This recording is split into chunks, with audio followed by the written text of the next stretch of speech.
Om Namo Bhagavate Vasudevaya. Om Ajnanatimirandhasya Gnananjanashalakaya Chakshurunmilitam Yena Tasmai Shri Gurave Namaha. Hare Krishna. Because Janmashtami is coming up very soon, we will try to meditate on a few character principles that we can learn from the pastimes of Krishna, especially from the activities of the devotees of Krishna in Krishna Leela. Firstly, Lord Krishna appeared as the son of Devaki and Vasudeva in the prison cell of Kamsa in the middle of the night. And the background of Krishna's appearance is very unique.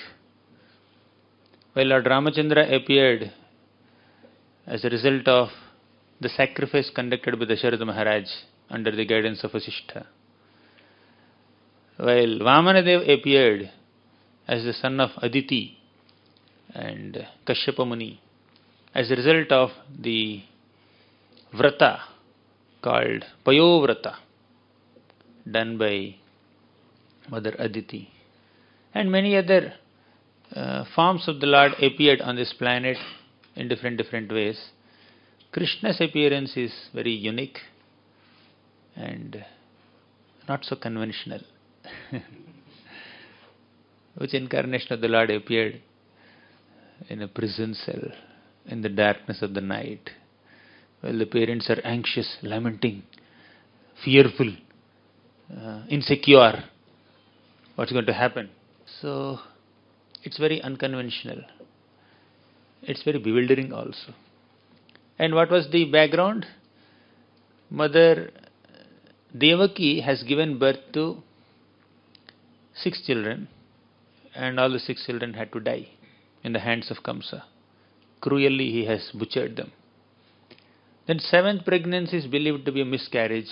Balaramji just entered her womb, and Yogamaya came and transferred her to another womb, Rohini Mata's womb. So after the death of 6 children, after the miscarriage of one child, finally Krishna appeared. That too, the parents were unable to celebrate this joy of Krishna's appearance. So Acharyas teach us that only when we eradicate our anarthas, then take shelter of the spiritual master, Guru, we will have Krishna appear in our lives. The first 6 children who died in the hands of Kamsa, we can call them representatives of the 6 anarthas. And Balaramji, as all of you know, is Adi Guru, Guru Tattva, is the spiritual master. So, as anarthas have to be vanquished and Guru has to show mercy, then Krishna will appear in our lives. We'll come closer to Krishna.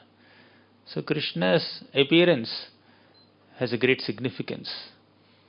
It's not that Krishna appears only as the son of couple of devotees whom Krishna blesses. But Krishna can appear in the life of every single devotee.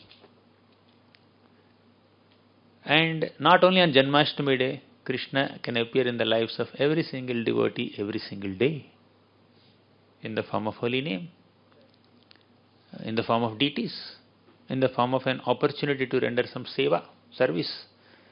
So there are multiple ways in which the Lord can manifest, if only we are eager for that manifestation.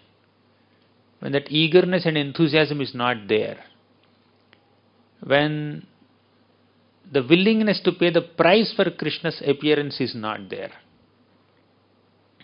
then Krishna will not appear. Vasudeva and Devaki were willing to pay that price of undergoing the excruciating pain of the deaths of 6 infant babies and miscarriage. None of us can understand or empathize or completely figure out what could be the amount of pain that a mother experiences when a child dies. Not natural death, not death because of some disease, but because of the cruelty of her own brother. So when the child is born, it's not that they were dying because of some disease. Kamsa is personally coming and deliberately picking up the child by the legs and then started smashing them on rocks to kill them. And these parents have to witness it. They have to see it. They cannot see it, but they have to accept it. Not once, twice, 6 times. 6 times it happened. Similarly, to give up our attachments, to give up our bad habits, to give up our possessions, or more than possessions, to give up our possessiveness is very difficult for a struggling sadhaka. If a struggling sadhaka manages to keep aside one's attachments and possessiveness and strives to give up anarthas consciously, then Krishna can make the appearance. Because giving up attachment is not so easy. Giving up possessiveness is not so easy. Giving up our obsessions and infatuations towards the worldly name, fame, prestige, wealth, not so easy. Even sadhaka also undergoes the experiences of the parents of Krishna in one sense. But their attachments are innocent, natural, and worth appreciating. But most of the attachments that a sadhaka has towards worldly objects are not worth appreciating. So we need to give them up. First, we need to appreciate the fact that our attachments are not worth appreciating and give up attachment to those attachments.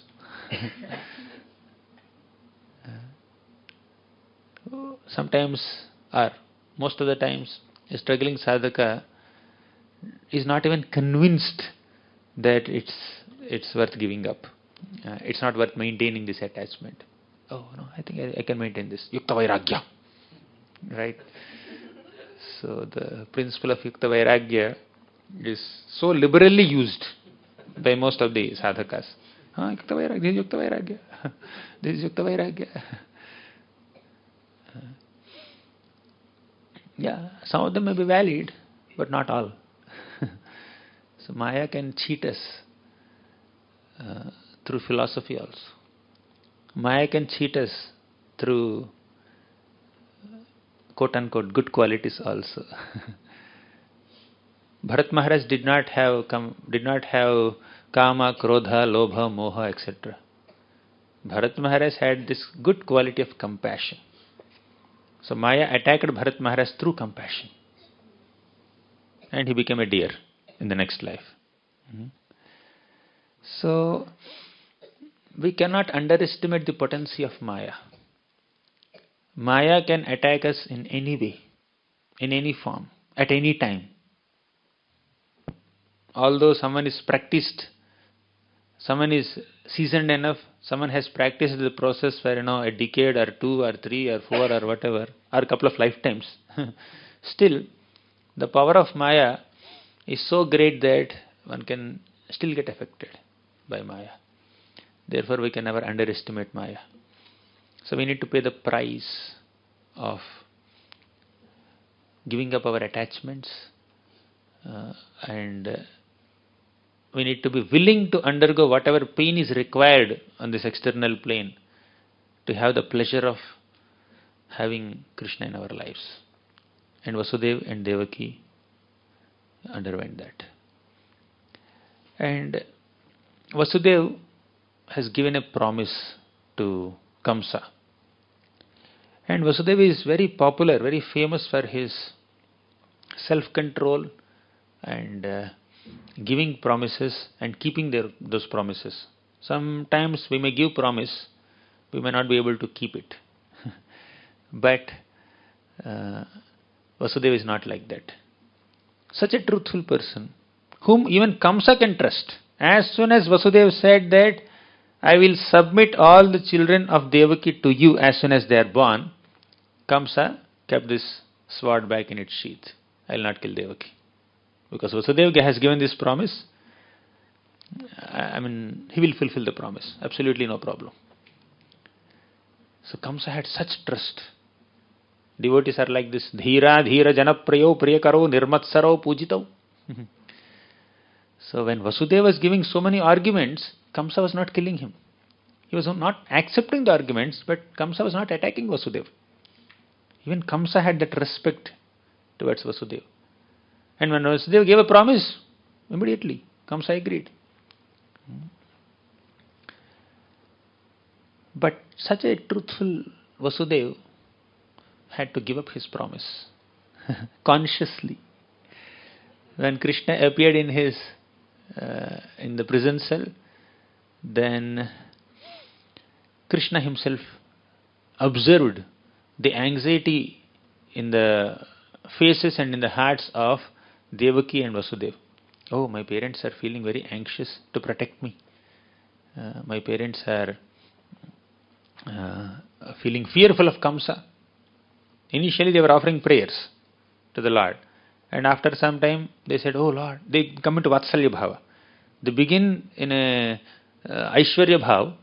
They begin their prayers in an Aishwarya Bhav. Towards the end of their prayers they will say, oh Krishna, in the mode of a father or a mother, Kamsa might come at any time. Please give us some opportunity to hide you somewhere. We don't want him to deal with you the way he dealt with your elder brothers. So Devaki Mata is expressing her anguish, anxiety, fear, concerns.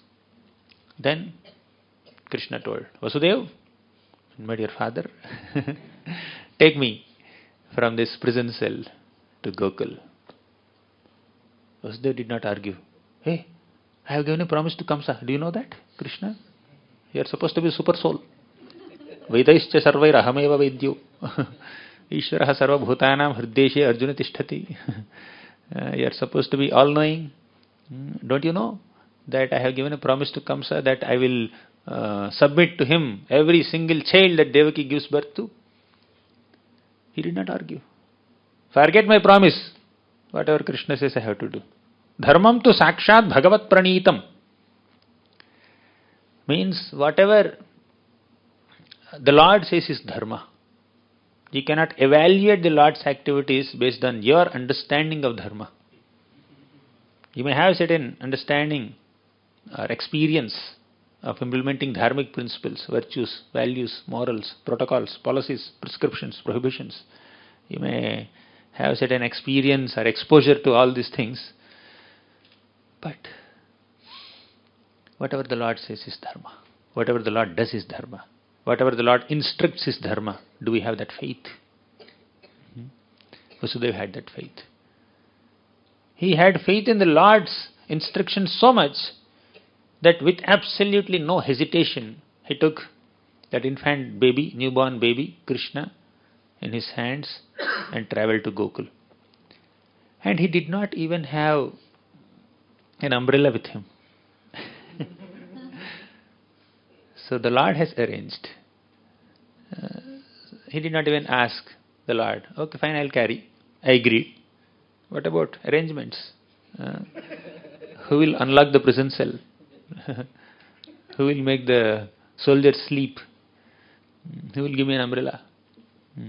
Is there a chariot for me, by the way? Who is booking my flight tickets? So he did not have all those questions. Because the Lord has instructed, He will arrange.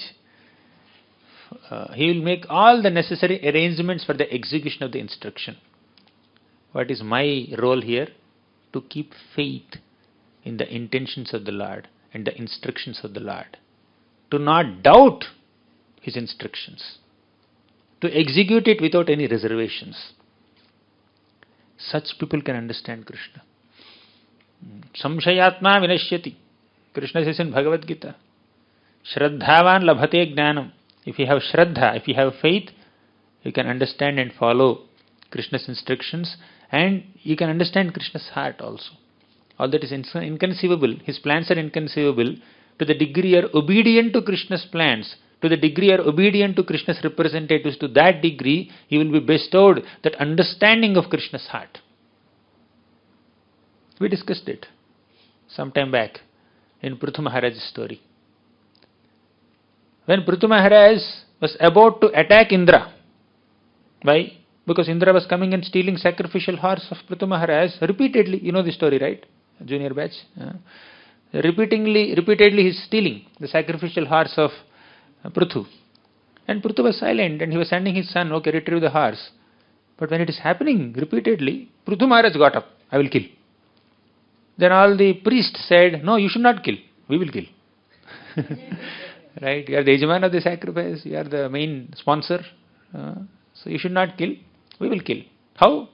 Which weapon will you use? Mantras are there. For the Brahmanas and priests to kill even the king of heaven, mantras are sufficient. We will chant the necessary mantras to throw Indra into sacrificial fire, like ghee. We will make him ghee. We say Indra is Swaha, we will put Indra as Swaha.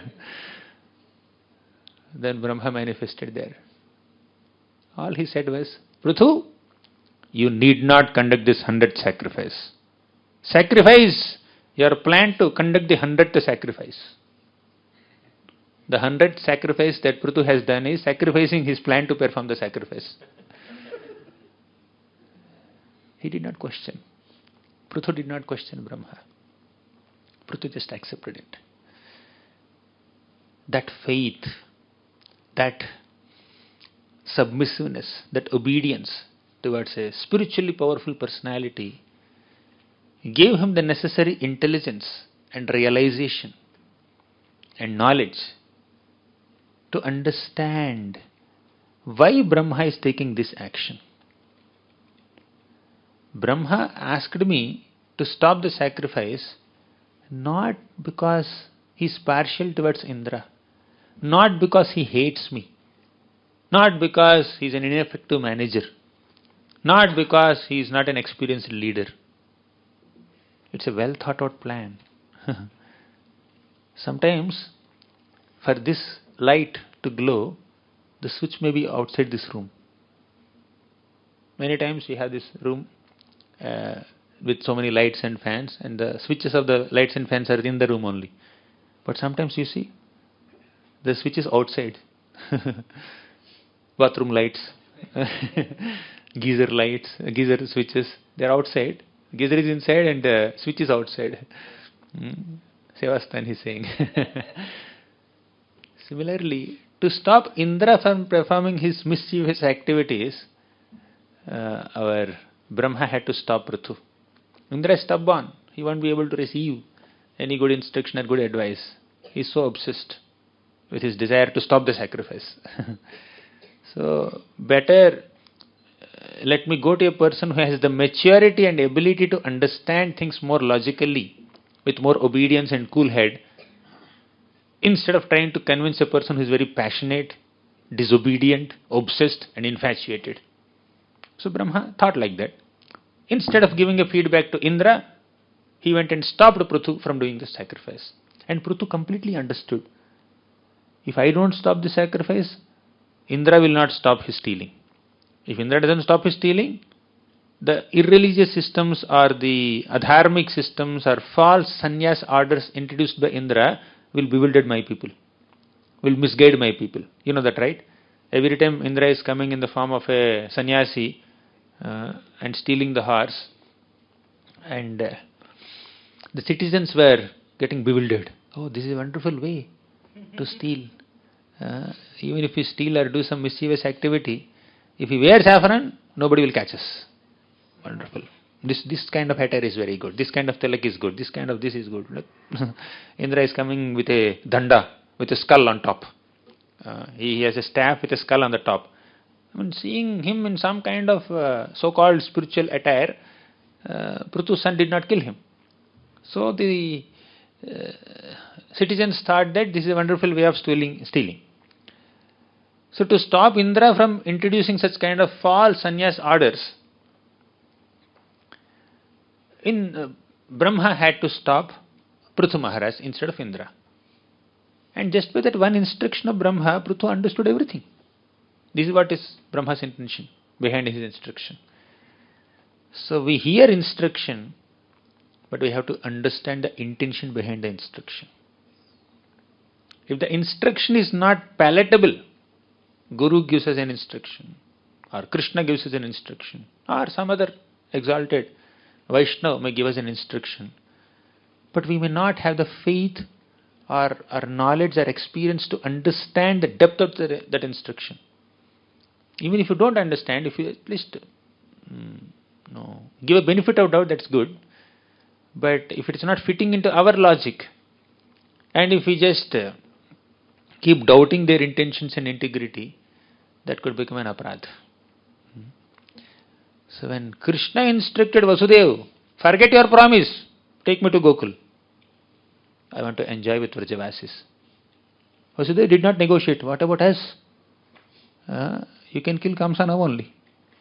You have appeared to kill Kamsa, right? I have heard the Akashvani. Not only Kamsa, not only Devaki, I also heard the Akashvani.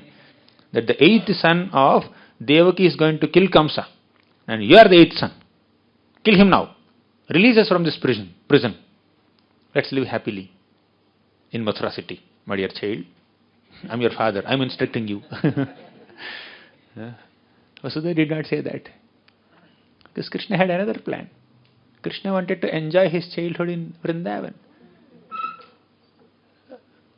Vasudeva did not become emotional. Vasudeva did not become logical. He did not present his logic and reason saying that I have given a promise to Kamsa, I have to fulfill that promise. And if I do anything against that promise, it is adharma. Krishna, you understand this? He did not, logically argue with Krishna. And there's another possibility, becoming emotional. He did not say, hey, we have been waiting for your appearance for 8 years. Since our marriage, we didn't have peace in our lives. My dear Krishna, now you are asking me to take you to Gokul? We have been waiting for this moment, for your appearance. Please, stay here. And I have to take you to Gokul? Sometimes you have to personally execute that plan of the Lord which is apparently against you completely. Right? You never wanted it. With all your logic and emotion, you cannot approve it. But you have to execute it. You understand?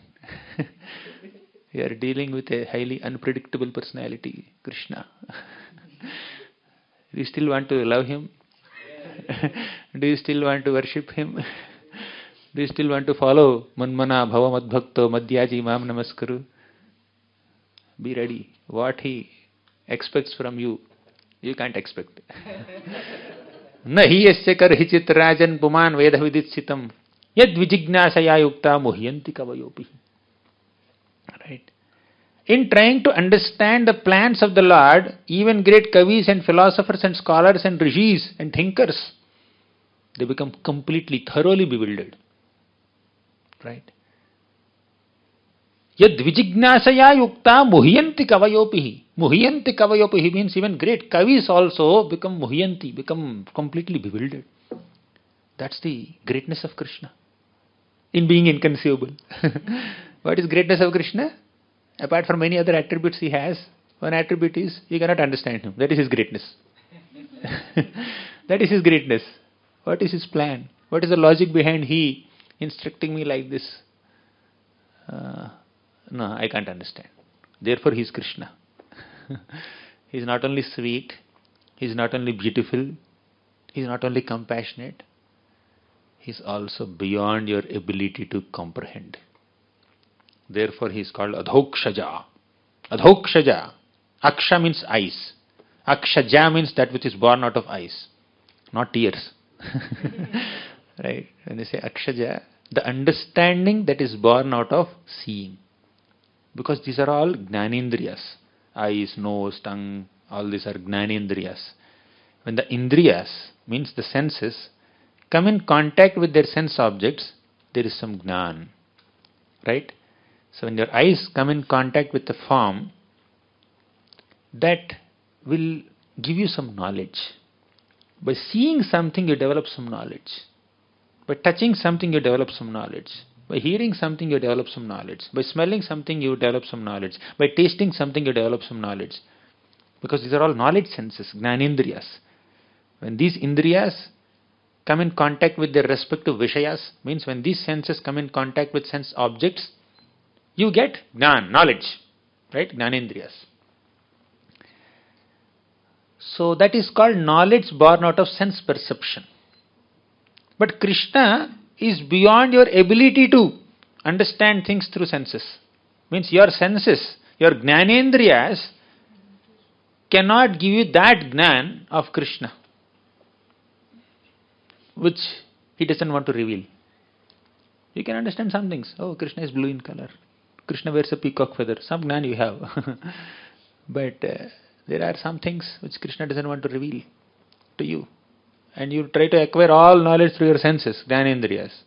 And the senses have no ability to understand Krishna. Therefore he is called a Dhokshaja. So being inconceivable is one of the qualities of Krishna. So Vasudeva did not become emotional saying that we have been waiting for your appearance for such a long time without any mercy.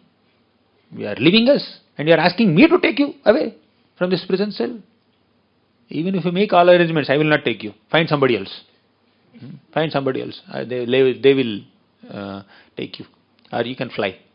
Or you can disappear from here. You appeared here. You can disappear from here and appear there. Right? If you want. But it's too painful for me to execute. I cannot do this. I cannot do this. He could have said that. But he did not become emotional or logical. He just accepted the will of Krishna and executed it, compromising on his own promise. He did not become... he did not feel betrayed. Oh Lord, you are asking me to go against my promise. Do you know my track record? Do you know my conduct? Do you know my fame, name, prestige? Do you know my image? Do you know what I am known for? Even Kamsa trusts me. When I give a word, I will never take back that word. Even Kamsa keeps faith in me. And you are asking me to give up that word? Give up the promise? See, what Vasudeva has done is not a small thing. Vasudeva's sacrifice is not a small thing. Vasudeva effortlessly gave up his promise. Effortlessly executed. Against all logic, against all emotion, against his own reputation. Later, after more than a decade, Narada Muni comes to Kamsa and says, Kamsa, do you know who is the eighth child of Devaki and Vasudeva? Kamsa said, Durga. I personally saw. My sister gave birth to Durga, a little baby girl. And I tried to kill her and she became Durga and she gave me a warning that my killer, the person, the kid who is supposed to kill me has appeared already and he is somewhere else. That's what she said. And I have been searching for him for more than a decade. Then Narada Muni said, you have been royally cheated. By Durga, by Devaki, by Vasudeva, by all the Devatas.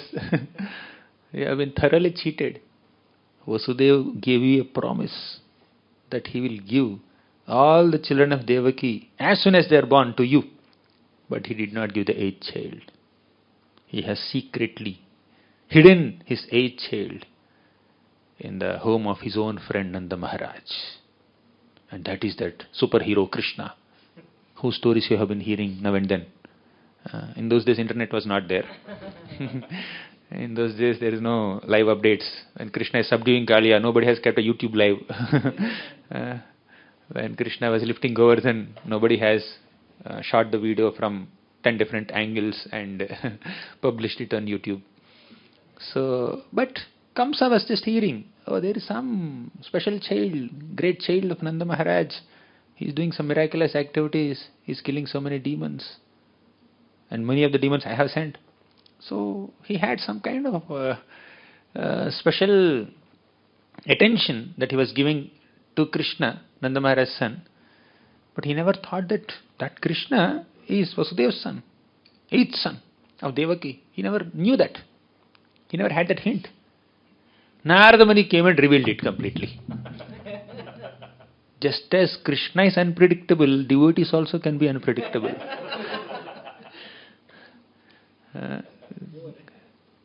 Just like you cannot understand Krishna's intentions and plans and what he will do, when he will do, how he will do, why he will do, we don't understand.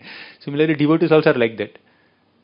Did Narada Muni consult Krishna? Krishna, enough of your Vrindavan pastimes. You should start your Mathura pastimes. Can you please give me permission to go and reveal your birth secret to Kamsa? Narada Muni never consulted. You can see Krishna's WhatsApp chat. No chat, no conversation with Narada Muni. Directly, Narada Muni went to Kamsa and revealed Krishna's birth secret. And Kamsa had sent Akrura. And after revealing this whole secret to Kamsa, Narada Muni goes to, Krishna in Vrindavan and says, Krishna, you know what? I have revealed your birth secret to Kamsa. And again, Krishna did not say, Pehle kyun nahi bataya? I have to end. Akrura is on the way, he says. Means, today is the last day of my Vrindavan pastimes. Tomorrow I have to go. See how much notice Krishna got. Short notice. At least Parikshit got 7 days notice. But Krishna got half day notice. Tomorrow morning you have to go to Vrindavan, my dear Krishna. Narada Muni, you should have given me at least 1 month notice or 3 months notice. That's what is done in all companies. But in Vrindavan company or Narada Muni company, there is no notice period. Tomorrow morning, pack your bags, go. When to come back, we don't know. Circumstances will reveal.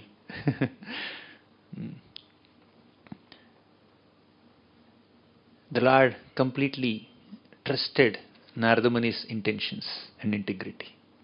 He did not chastise Narada Muni. You should have consulted me before revealing it to Kamsa. So Krishna was silently sitting and hearing all the reports given by Narada Muni. Narada Muni, just in one sentence, he says that tomorrow you will be going to Mathura, and you will be killing Kivalaya Peda, Chanura, Mustika, Shala, Toshala, Kota, and then Kamsa. Then I will be seeing you very soon marrying Rukmani Devi. He is a 10-year-old child. Right? I will be seeing you defeating Jarasandha 17 times. I will be seeing you beheading Shishupal and orchestrating Kurukshetra war, erecting Dwarka fort. I can see all your future pastimes. So Narada Muni gives all that full list of pastimes. See how much the Lord and His devotees are in sync with each other. Their hearts are very harmonious. They are on the same opinion. They are on the same page. Although the Lord is inconceivable, by His inconceivable power, He becomes conceivable to His devotees, who are so pure-hearted like Narada Muni. Ye prayaso jitaditopyasitaistrilokyam Gnane prayasamudapasya namanta eva jivanti sanmukharitam bhavadiya vartaha Sthane sthitaha shrutigatam tanuvan manobher ye prayaso jitajitopyasitaistrilokyam Gnane prayasa udapasya. Give up your speculative endeavors. Give up your endeavors to cultivate this philosophical knowledge. Udapasya. And do what? Namanta eva. Offer obeisances. To whom? Sat means devotees. Jivanti sanmukharitam bhavadiya varta. Go to pure devotees of Krishna. Offer obeisances to them. Sit in their class. Hear Harikatha. And tanuvan manobhir, with your body, mind and words, follow the instructions given by those pure devotees. Then you will be able to conquer Krishna. Ye prayaso jitajitopyasitaistrilokyam ajita. The Lord is unconquerable in all the 3 worlds. Trilokyam. In all the three worlds, the Lord is unconquerable, but you can easily conquer the Lord when you submit yourself to a devotee and hear Harikatha, giving up your speculative endeavors. That's what Bhagavatam tells us. 10th canto, 14th chapter, 3rd shloka, I think. One who accepts the decisions of the Lord, one who accepts the instructions of a pure devotee of the Lord without any reservations, is bestowed with the necessary intelligence and realization to understand the Lord. Saveda dhatuh padavim parasyam duranta viryasya rathanga panehe yo mayaya santataya navrityam bhajeta tatpada saroja gandham. Saveda dhatuh padavim parasya. Only that person, such a devotee, can understand the padavi, the greatness of Lord Krishna. Who is that? Durantaviryasya rathangapane. Only that devotee can understand the unsurpassable glories of that Lord who is Rathangapani, who holds Rathachakra in his hands. Who is that devotee who can understand the Lord like this? You know, right? You know the shloka? Junior batch, you know? You read it recently. No? Saveda dhatu, first canto, 3rd chapter. No problem. Yo amayaya santataya anuvritya bhajeta tatpada saroja gandham. Only that devotee who is amayaya, who without any reservations serves Krishna. Santataya, without any interruptions, constantly serves Krishna. Anuvritya, favorably renders service to Krishna by following the footsteps of great acharyas. Amayaya, Santataya, Anuvritya. 3 qualities. Amayaya, our devotional service has to be without any reservations. Santataya, our devotional service must be constant, without any interruptions. Anuvritya, our bhakti must be favorable, following in the footsteps of great people, great devotees. Amayaya, Santataya, Anuvritya. Without reservations, without interruptions, and favorably following the footsteps of great souls. If you render bhakti, then you can understand the Lord. Because Prithu Maharaj did that kind of bhakti, he could understand the intentions of Brahma. Because Narada Muni is a devotee of that level, he could understand the plans of the Lord, and without even consulting him, he made a plan to shift Krishna from Vrindavan to Mathura. And because Vasudeva is such a devotee, he could understand.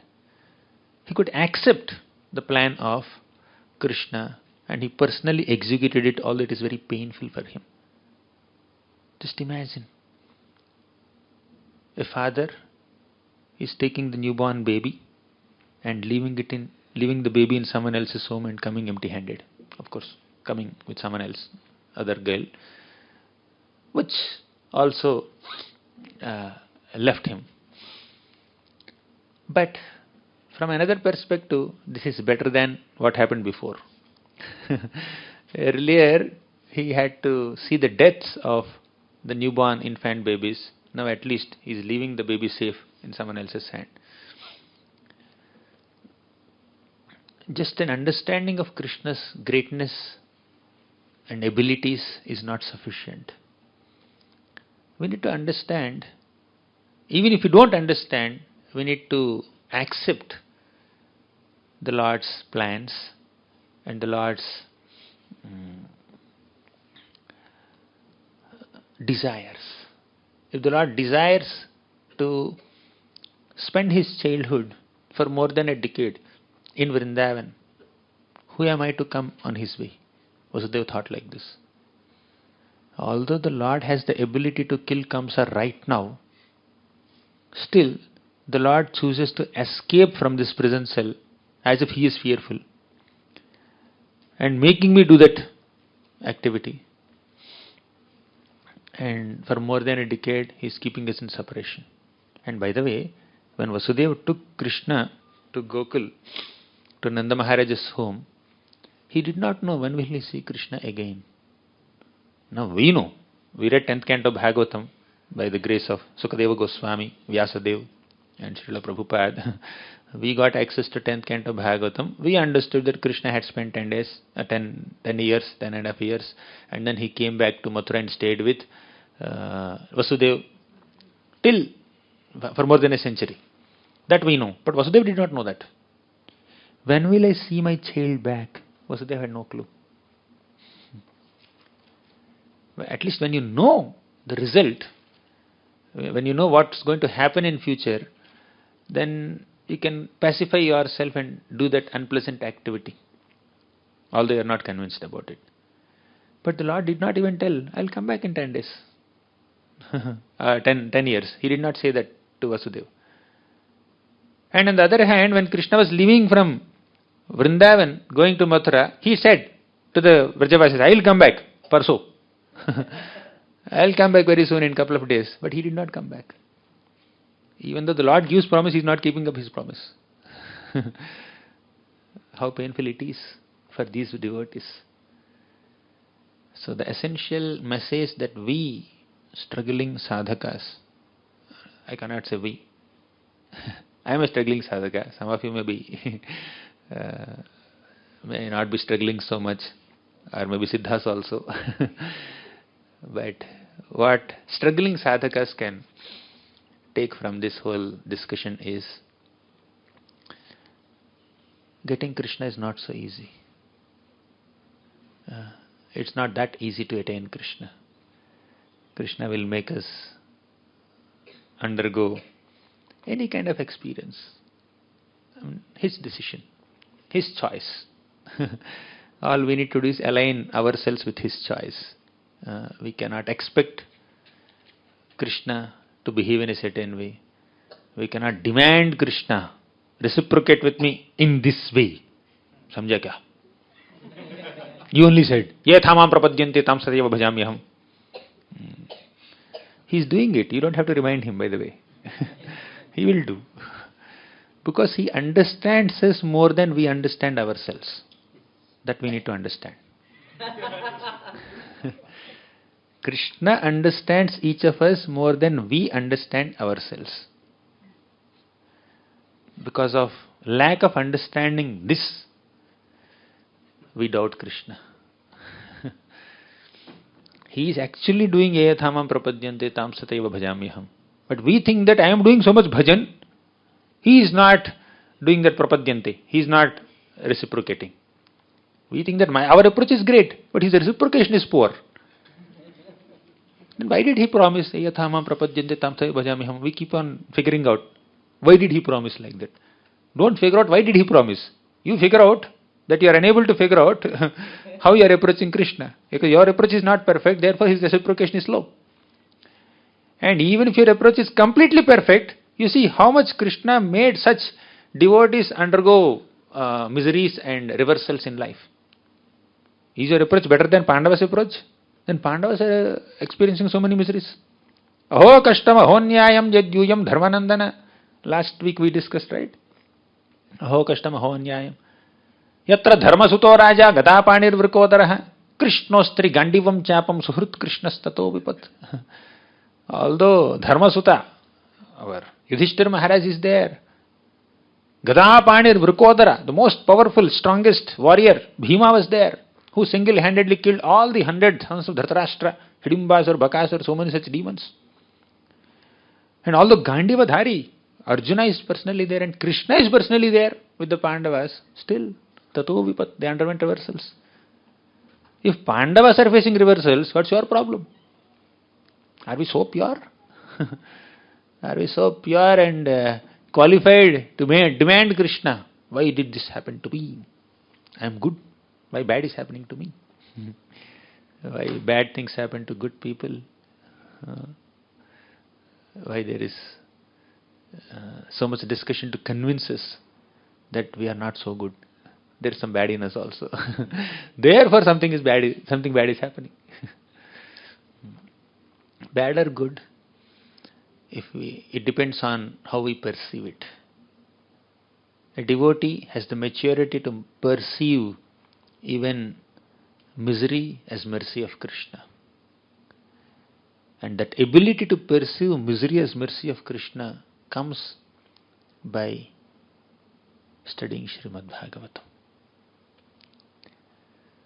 As Bhagavatam itself says, Dharma projita kaitavotra paramo nirmatsaranam satam Vedyam vastavamatra vastu shivadam tapatraya unmulanam. Tapatrayas are there even in the life of a devotee. And Bhagavatam eradicates the tapatrayas. How? Devotees are undergoing so many miseries. But Bhagavatam gives us the perspective to perceive the tapatraya as a means to counteract our own anarthas or reactions to past misdeeds, and ultimately the tapatrayas are mercy of Krishna. It's Krishna's mercy. Misery, tapatrayas, 3 types of miseries are ultimately Krishna's mercy. We'll get that perspective. We'll get that understanding. We'll get that maturity by regularly studying Srimad Bhagavatam and hearing Bhagavatam. Nityam Bhagavata Sevaya.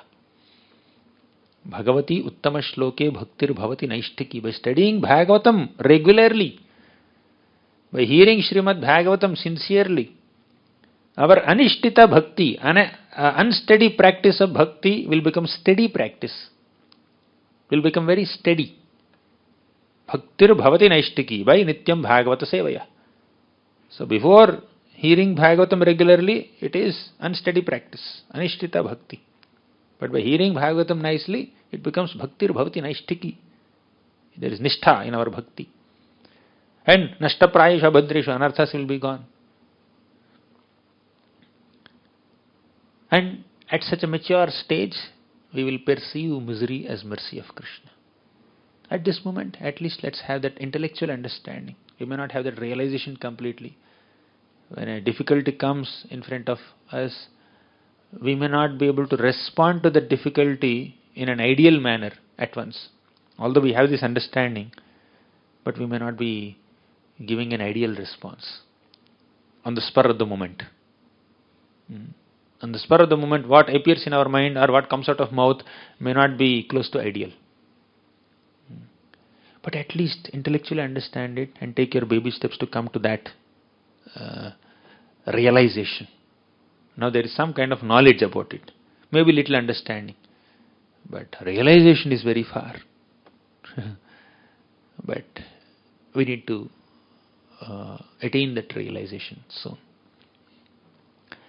When the circumstances are pleasant, it's easy to accept that they are all mercy of the Lord. But when the circumstances are not so pleasant, it's very difficult to keep trust in Krishna's plans and intentions and integrity. So Vasudeva and Devaki Mata, they underwent a lot of misery since the day of their marriage. After so many years, Krishna appeared in their lives. But as soon as he appeared, he departed also.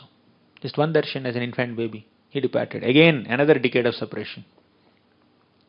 Then finally, Krishna came on his own through the intervention of our dear Narada Muni, and he protected Vasudeva and Devaki. It takes time. Nothing happens overnight. For some people like Dhruva Maharaj, spiritual perfection can be attained in 6 months only. But for Krishna's parents, Devaki and Vasudeva, they took so many years, 18 years maybe. But they are eternal associates of Krishna, Nitya Siddha devotees of Krishna. On this earthly planet, they are playing this role of prisoners, sufferers, in separation from their own son,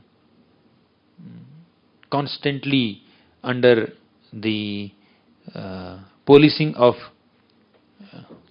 Kamsa. Kamsa is constantly watching their movements. What are they doing? Spying. No privacy. It's not so easy. CC cameras are everywhere around Vasudeva and Devaki. And as soon as Narada Muni revealed this news to Kamsa about Krishna's birth secret, again Kamsa wanted to kill. Devaki and Vasudeva. Then Narada Muni intervened and said, don't kill, just imprison them. If you kill them, their sons will run away. Krishna and Balaram will run away. So you call Krishna and Balaram, kill Krishna and Balaram first, then you can kill Devaki and Vasudeva. See what words are coming out of Narada Muni's mouth. After hearing this, will anyone understand, is he Kamsa's friend or Krishna's friend, Krishna's devotee? But although a devotee's behavior or words may not be very conventional, do you still keep trust in their words? Our trusting the intentions of an exalted devotee reveals our maturity in bhakti.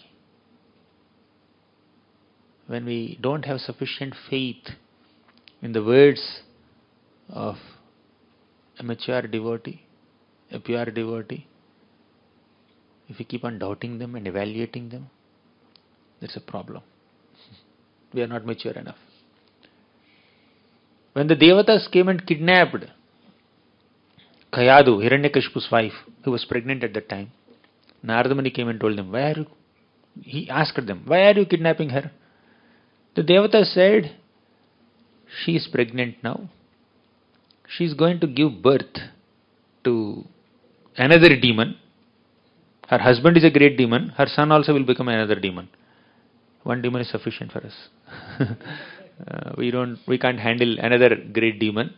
So as soon as she gives birth to a child, we are going to kill the kid. That's our plan.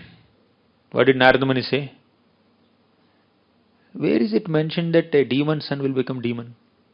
Did you read in some Shastra? Is it a principle? Is it some universal protocol? Demon son should become demon only? The son of this lady will become a Mahabhagavat devotee, pure devotee. You understand that? Oh really? We didn't know this. What did the Devatas do?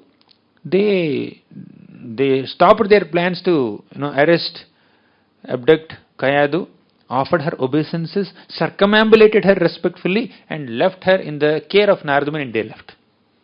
How much faith? Now that we know the story, we are able to accept it. But you be in their situation. If somebody comes and says that the son of Hiranyakashipu will become a pure devotee, how believable it is to you. And especially when you have an opportunity and power to kill the child. But all these Devatas have kept faith in Narada Muni's words. Right? So that faith that they had in the words of a pure devotee is their qualification to receive all protection from Narasimhadev. So we need to have faith in Krishna and his devotees. That is one of the lessons that we can learn from this little episode. Thank you very much. Granthara Srimad Bhagavatam ki jai, Srila Prabhupada ki jai.